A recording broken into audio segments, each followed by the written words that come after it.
Días extraños, con Santiago Camacho. El camión español para todoterreno, presentado hace poco tiempo a los Estados Mayores peninsulares y cuya aplicación para usos militares quedó bien patente en la demostración comparativa con otros vehículos afines celebrada en Lisboa, es presentada a su excelencia el jefe del Estado español en los Montes del Pardo, donde realiza diversas demostraciones. Tiene este vehículo 90 caballos al freno y especiales posibilidades para la aplicación militar. Atraviesa toda clase de campos y pistas, cualquiera que sea su inclinación o los obstáculos. De estos camiones, cuya patente y construcción son españoles, va a ser entregada una importante cantidad al ejército portugués.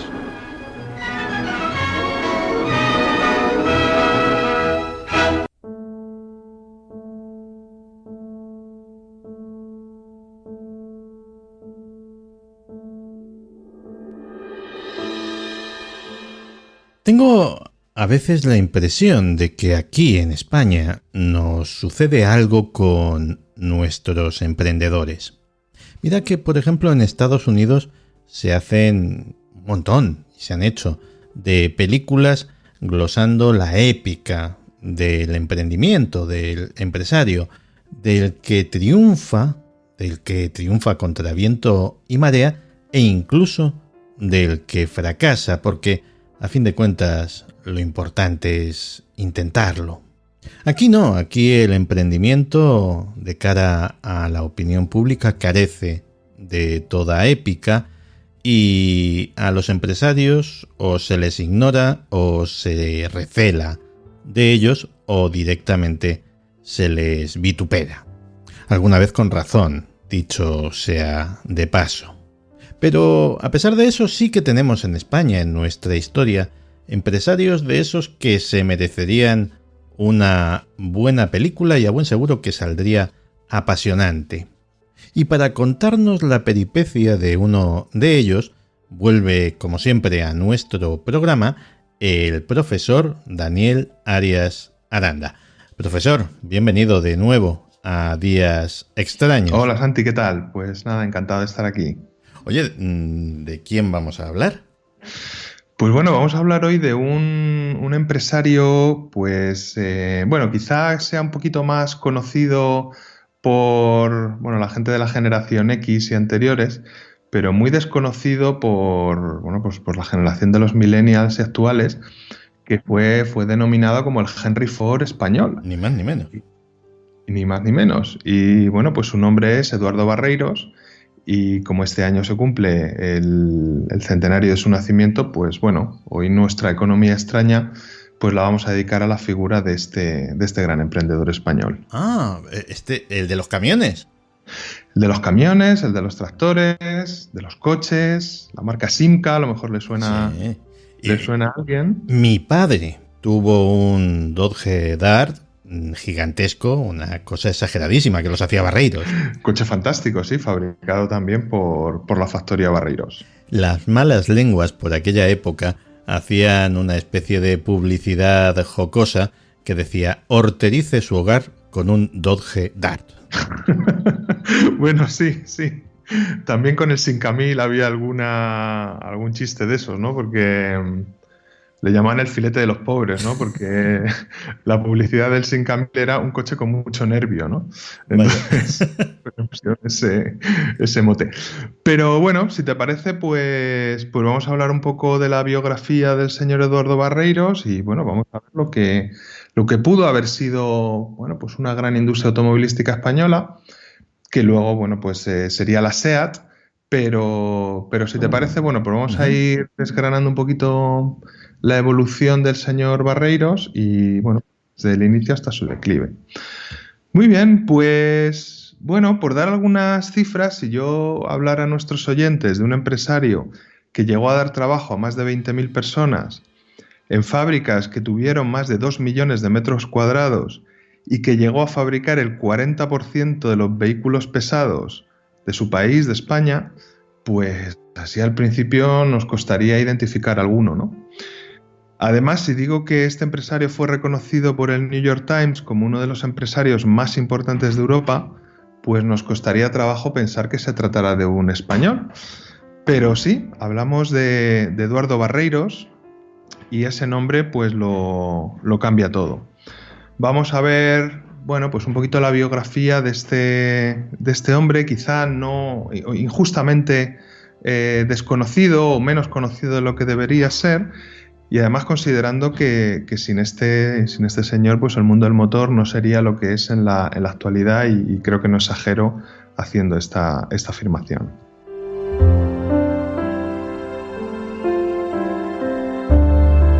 Pues si te parece, comencemos por el principio y te preguntaría cuáles son los primeros pasos de Eduardo Barreiros.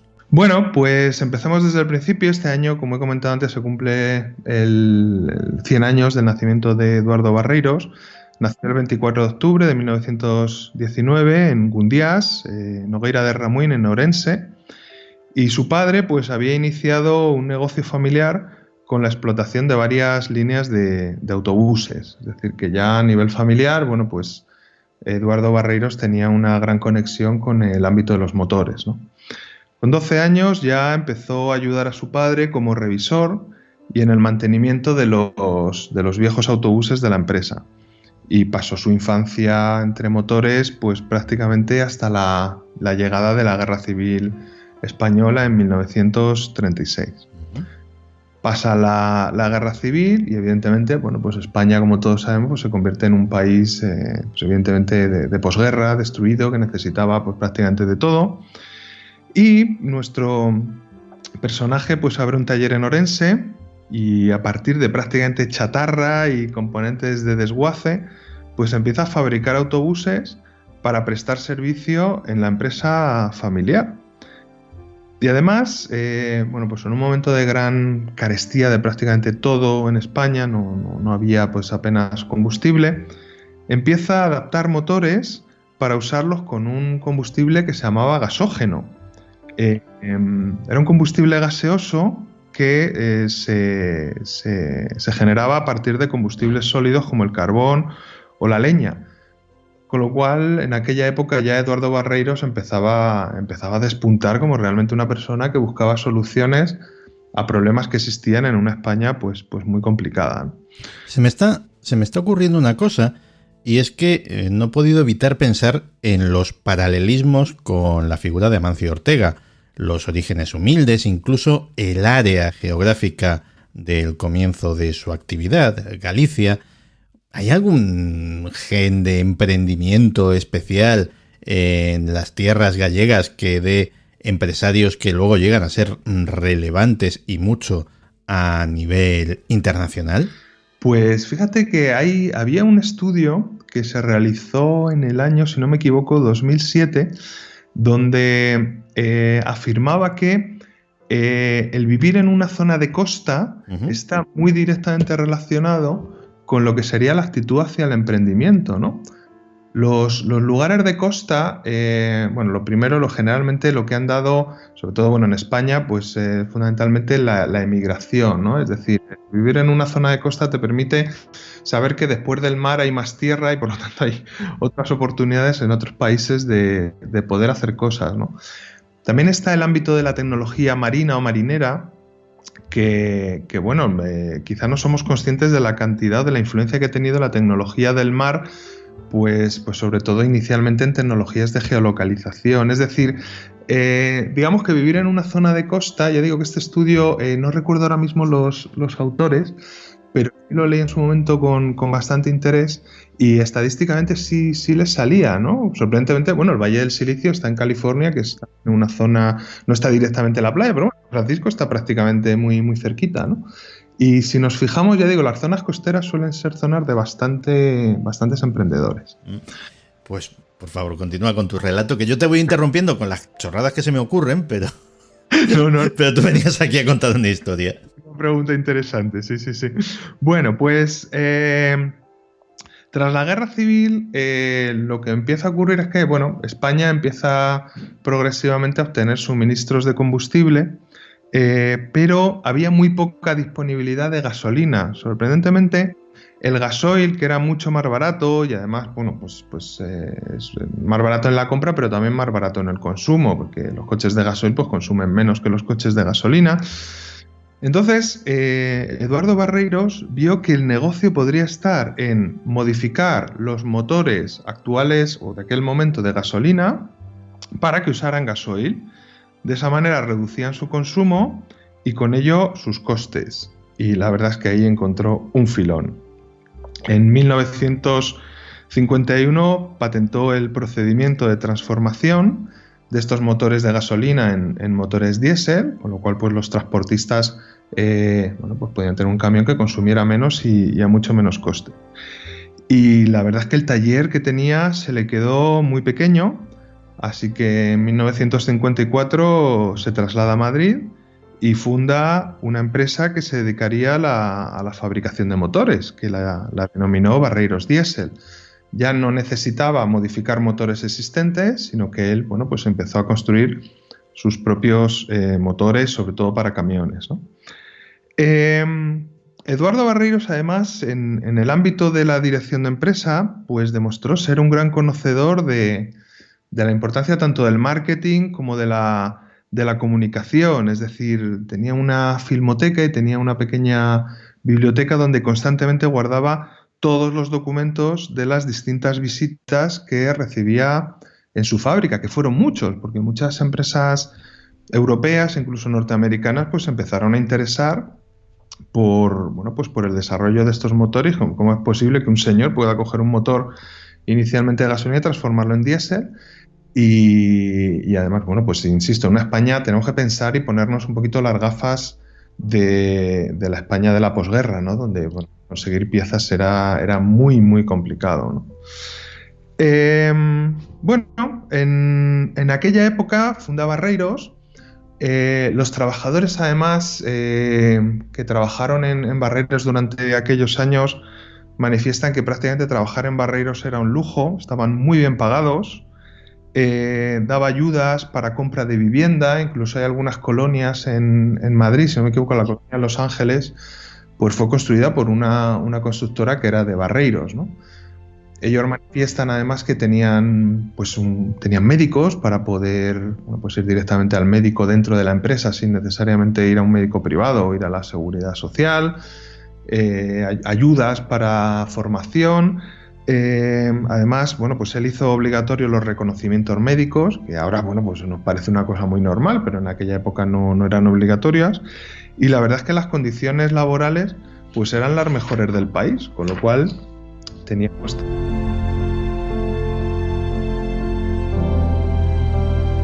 Te voy a dar fe de eso porque uno ya es más mayor de lo que le gusta reconocer.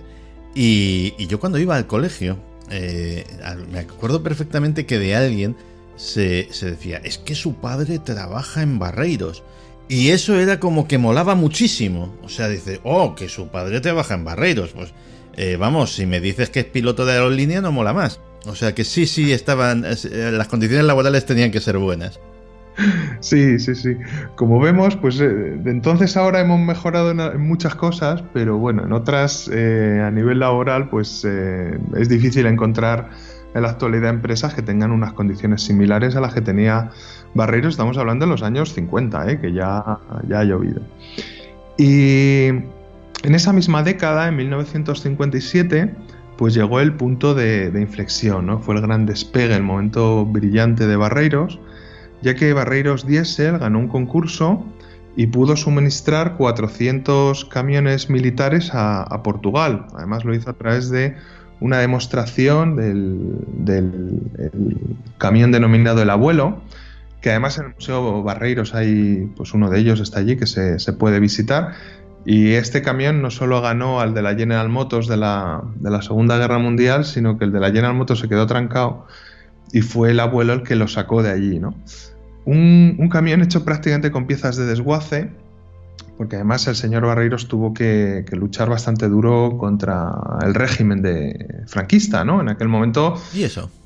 Franco estaba enamorado de sus dos grandes industrias automovilísticas y de camiones, que era la SEAT, evidentemente, y ENASA, que fabricaba los camiones de Pegaso, ¿no? Pertenecían al INI, entonces se llamaba INI, Instituto Nacional de Industria. Claro, llegaba aquí un tercer competidor que se metía por medio y que además estaba haciendo las cosas bien. Entonces, bueno, pues no le pusieron las cosas muy, muy, muy fáciles, ¿no? Pero lo sorprendente es que no se sabe muy bien por qué, pero Eduardo Barreiros consiguió que Franco solicitara una exhibición de ese prototipo, del prototipo portugués, de este camión que se denominaba El Abuelo. Se hizo en los Montes del Pardo. Y bueno, como anécdota decir pues que Barreiros lo condujo personalmente en traje y corbata, es decir, él se subió a su camión y lo condujo, bueno, pues por unas condiciones bastante complicadas, de barro, pendientes, etcétera, y Franco públicamente le felicitó, ¿no? Con lo cual, bueno, pues Eduardo Barreiros se lo tomó como, bueno, pues ya tengo el beneplácito del caudillo, ¿no? Que dijo adelante, Barreiros, adelante, y que aquello, bueno, pues iba a ser fácil el camino. Luego, ahora veremos que bueno, no lo fue tanto, y bueno, no lo fue tanto pues por lo que he comentado antes, ¿no? El régimen controlaba SEAT, que fabricaba turismos, y ENASA, pero bueno, a pesar de que contaba con enemigos en todos los ministerios, ¿no? Que no veían al señor Eduardo Barreiros con demasiados buenos ojos, pues Barreiros ya se lanzó, abrió la empresa y empezó a fabricar sus propios, bueno, no solo sus propios motores, sino también furgonetas, camiones civiles, el famoso Azor y Super Azor que surcaron las carreteras españolas en los años 50, 60 y 70. Y también empezó la famosa fabricación de tractores, ¿no? Que se exportaron a Portugal, a África y a Sudamérica. En la exportación, bueno, en la fabricación de tractores, sí que una de las innovaciones que introdujo el señor Barreiros, que fue muy positiva para los agricultores, pero luego veremos un poco más adelante que no tan positiva para él, fue que le permitía a los agricultores pagarlos a plazos. Anda. Entonces, bueno, ahora nos parece una cosa muy normal, pero en aquella época era una revolución, ¿no? Es decir, que puso el tractor al alcance de los pequeños agricultores, que podían pagarlo a través de sus cosechas, ¿no? Con lo cual prácticamente le debemos al señor Barreiros la mecanización del campo español a partir del desarrollo de sus famosos tractores Barreiros.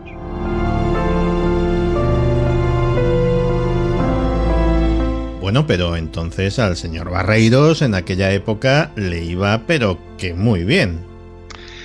Esto tuvo una contrapartida, ¿no? Y es que, bueno, ya el negocio creció a una escala tan grande que empezó a tener dificultades para que las entidades españolas de financiación le ayudaran, ¿no? Se habla también de que hubo ciertas intrigas del Instituto Nacional de Industria que, bueno, intentó meter mano por ahí, complicarle la vía de la financiación. Y entonces el señor Barreiros, que como ya sabemos era gallego y vivía en una zona de mar y de costa, pues decidió que iba a buscar socios extranjeros para que le permitieran continuar con su expansión. Tanteó con varios grupos internacionales, tanteó a la Fiat y tanteó a la General Motors, pero finalmente en 1963 alcanzó un acuerdo con la norteamericana Chrysler o Chrysler. El acuerdo fue complejo, inicialmente fue una gran alegría para el señor Barreiros, pero tenía algún caballo de Troya que vamos a ver ahora. Pero el acuerdo inicial le hizo a Barreiros ceder el 40% de Barreiros Diesel a la Chrysler Corporation y se fundó la nueva empresa que se llamaba Barreiros Chrysler o Barreiros Chrysler, en España Chrysler, vamos. En aquella época, pues gracias a esa cantidad de dinero que inyectó Chrysler, fueron pues más de 4.000 millones de pesetas de la época, unos actuales 24 millones de euros. Estamos hablando de una cantidad importante, estamos en los años 60, ¿no? Finales de los 60, principios de los 70, ¿no? Entonces ampliaron la fábrica hasta un total de 2 millones de metros cuadrados, la fábrica de Villaverde, que sigue existiendo todavía, actualmente es del grupo PSA, que es Peugeot Citroën, y aumentó la red de distribución comercial con otra inversión de 1.000 millones de pesetas de entonces, que serían actualmente pues unos 6 millones de euros. Y ahí es donde, bueno, pues como Barreiros Chrysler empezó a comercializar modelos míticos como el 5000, el 5200 y el Dodge de mi padre. Exactamente, el Dodge de tu padre, el famoso Dodge Dart, ¿no? En ese momento Eduardo Barreiros puso a España en el mapa, de nuevo. Yo recuerdo cuando se hablaba en la época creo que fue en la época de Aznar, del milagro español y tal. Bueno, el milagro español realmente, el primer milagro español vino de la mano de Eduardo Barreiros. Estamos hablando de que el 40% de todos los vehículos pesados de España eran de Barreiros. No es cualquier cosa. No es cosa pequeña, ¿no? Exactamente, además exportó productos a 27 países, era el mayor exportador de España y llega un momento en que el New York Times lo reconoce como uno de los empresarios más influyentes del viejo continente. Como hemos comentado antes, dio empleo a 20.000 personas, es decir, era la tercera empresa madrileña más grande después de Renfe y de Standard Electric, ¿no?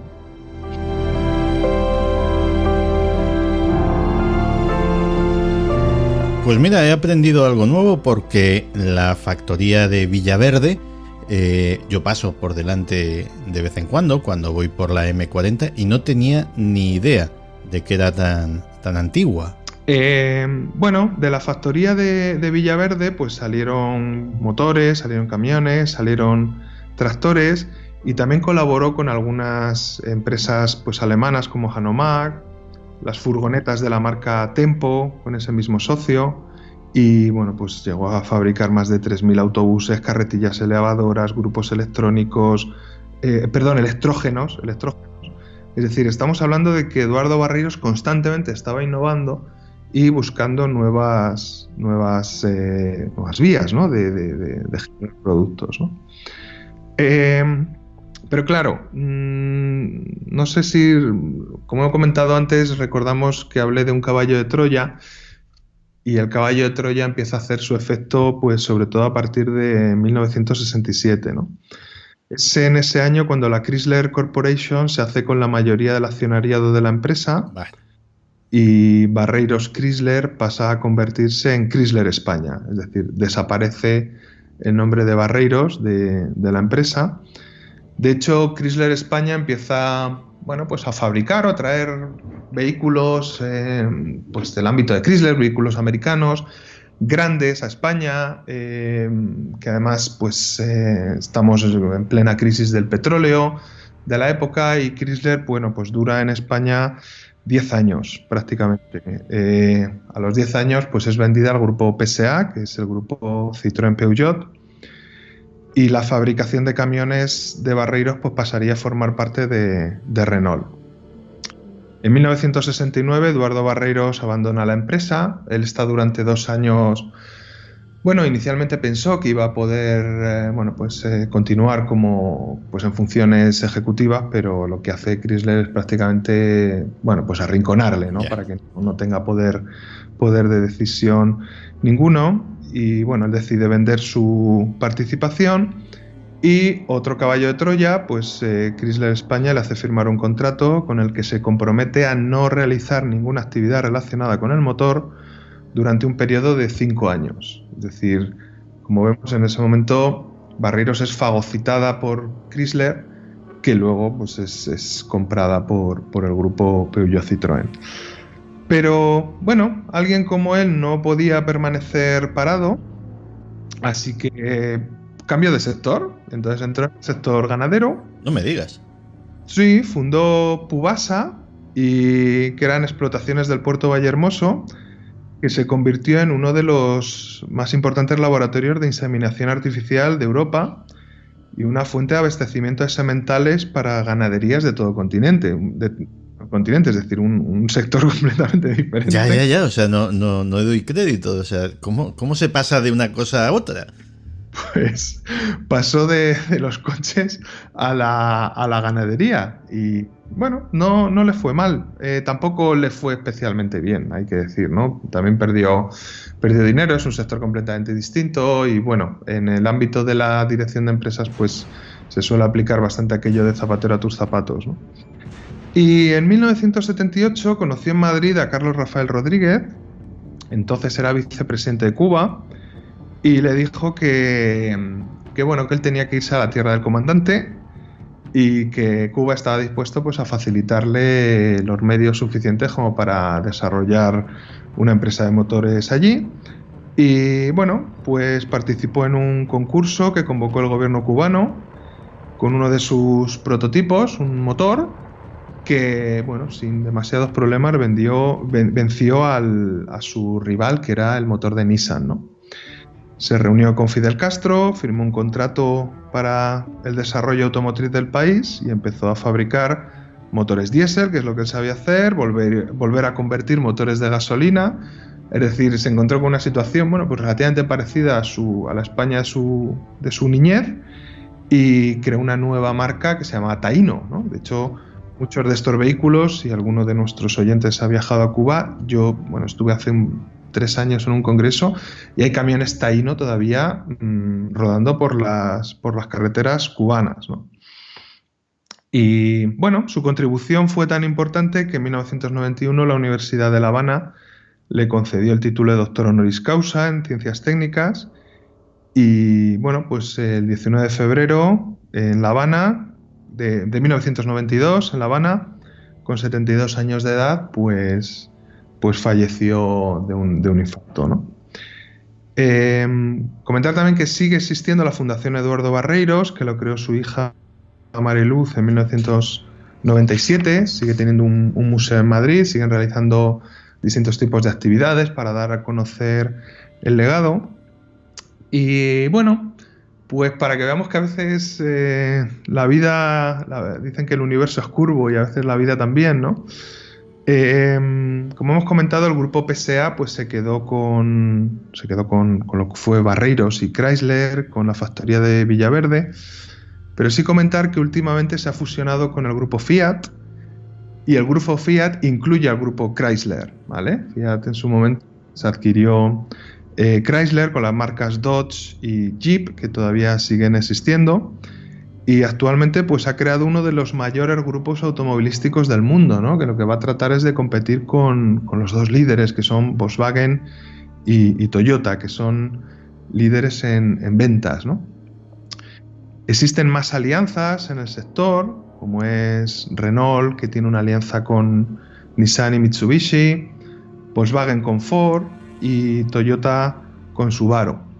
Todas estas acciones que se están realizando son para el desarrollo de los nuevos automóviles, que ya están algunos en el mercado, pero no se han hecho, digamos, no todo el mundo puede adquirirlos, que es el vehículo eléctrico, ¿no? Que es el futuro del mercado, ¿no? De hecho, comentar también como anécdota que el año pasado Fiat le compró a Tesla sus emisiones de CO2 por valor de 1.800 millones de euros, ¿no? Sabemos que hay un mercado de emisiones y, bueno, pues Tesla es una empresa relativamente limpia en el sentido de que sus coches no, y supongo que sus factorías, pues no emitirán CO2, entonces vende esos derechos a Fiat, ¿no? Que lo que pretende es convertirse en una empresa de fabricante de vehículos eléctricos. Con lo cual, pues bueno, Eduardo Barreiros, pues en todo este conglomerado puso su semillita, su legado, un español que, bueno, pues que podría haber sido quizá en un contexto diferente y a lo mejor con más facilidades por parte del régimen en aquel momento, que no las tuvo, pues hubiera podido convertirse en un Henry Ford. Pero bueno, que por supuesto debe ser conocido por todos y, bueno, pues poniendo de manifiesto que fue una persona muy adelantada a su tiempo y que con grandes dificultades creó una gran industria automovilística española, pues que la verdad es que ha dejado su impronta en los grupos industriales que existen en la actualidad.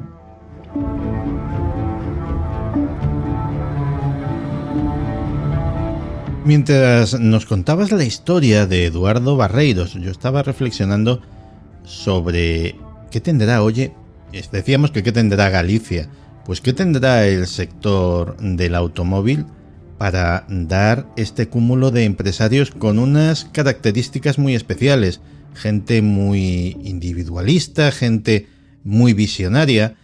Hay múltiples ejemplos, Henry Ford, Ferdinand Porsche, y de los que no les fue tan bien, pues Tucker, DeLorean, y luego tenemos ahora a Elon Musk, que ya dirá el futuro cómo le va. ¿por qué este sector tiene este tipo de personajes? ¿Por qué abundan? Pues sí, la verdad es que el sector del automóvil ya se ha convertido prácticamente en el sector de la movilidad, ¿no? Sobre todo Toyota tiene una visión que yo creo que es muy interesante. Ahora mismo la está compartiendo también el grupo BMW y el grupo Volkswagen. Y es que realmente, si lo pensamos fríamente, tener un automóvil no es algo ni especialmente sostenible ni especialmente razonable. Me explico. Yo tengo coche, evidentemente, pero si lo pienso y hago números, mi coche está parado el 97% del tiempo. A no ser que seas un profesional del automóvil, pues normalmente, bueno, pues vas a tu trabajo, si echas 1 hora al día, vamos a poner con mucho, entre ida y vuelta, o bueno, si vives más lejos 2, pues tendrías 22 horas donde tu automóvil está parado, ¿no? Los modelos que se están generando, pues sobre todo para el futuro en el ámbito de la movilidad, son modelos que aprovechan, por un lado, las tecnologías de inteligencia artificial, por un lado, y por otro lado lo que se llama el car sharing, o lo que sería el compartir coche. Es decir, la idea será que en un futuro no muy lejano, y cuando digo no muy lejano, a lo mejor con un lustro empezamos a verlo ya, será que tú tendrás una aplicación en tu móvil parecido pues al Spotify o parecido al Uber. Entonces simplemente, bueno, pues llamarás a un automóvil que vendrá sin conductor, porque bueno, pues tendrá la capacidad de conducirse solo. Te subirás en él y evidentemente le dirás dónde quieres ir, y él, a través de un algoritmo, optimizará la ruta y evidentemente optimizará el tiempo. Con lo cual llegará un momento en que tener un automóvil propio pues no tendrá mucho sentido. Además, probablemente será caro y probablemente pues los impuestos subirán muchísimo, ¿no? Esos son los nuevos modelos de movilidad. BMW ya tiene pues uno, por ejemplo, bueno, yo creo que está en varias ciudades europeas. Yo lo he visto en Berlín, ¿no? Que es que se llama Drive Now, ¿no? Donde tienes la aplicación, lo que pasa es que conduces tú el coche, entonces pagas por kilómetro. Yo creo que en Madrid existe también y en varias ciudades, ¿no? Pero por lo que se está viendo en la industria, el futuro de la automoción no va a ir tanto porque tengamos un automóvil, sino porque compartamos pues automóviles pues de carácter, ya digo, como he comentado antes, autónomo. Con lo cual ahí se dan muchas oportunidades de servicios del automóvil que no tienen por qué ser prestados por empresas que fabrican automóviles, sino por empresas de alta tecnología o de tecnología media. Tampoco tiene que ser una tecnología muy, muy, muy avanzada, ¿no? Pues Daniel nos ha traído una historia increíble, una historia que tiene su épica y que merece la pena de ser contada, porque yo creo que la épica del emprendimiento es algo importante, y es algo importante para toda la sociedad, porque los emprendedores no solamente se hacen ricos, algunos, otros no, sino que también con su trabajo hacen crecer el país, dan oportunidades a las personas, crean empleo. Y creo que hay que animar a la gente a emprender con cabeza, siendo consciente de los riesgos y calculándolos en la medida de lo posible. En fin, Daniel, que creo que esta es la última intervención tuya este año, así que tengo que felicitarte las fiestas y la entrada y salida del año y todas esas cosas. Pues igualmente, Santi, para ti y para todos nuestros oyentes, pues que pasemos unas navidades muy buenas y una feliz entrada ya en el 2020. Madre mía, han pasado 20 años desde el año 2000. ¿Sí? Que los coches iban a volar en el año 2000. Ya. Todavía. Como no venga el señor Barreiros a remediarlo. Pero bueno, felices fiestas a todos. Pues felices fiestas a ti también, Daniel. Y muchísimas gracias, como siempre, por venir a compartir tu conocimiento con nosotros. Un abrazo. Gracias, Santi, un abrazo.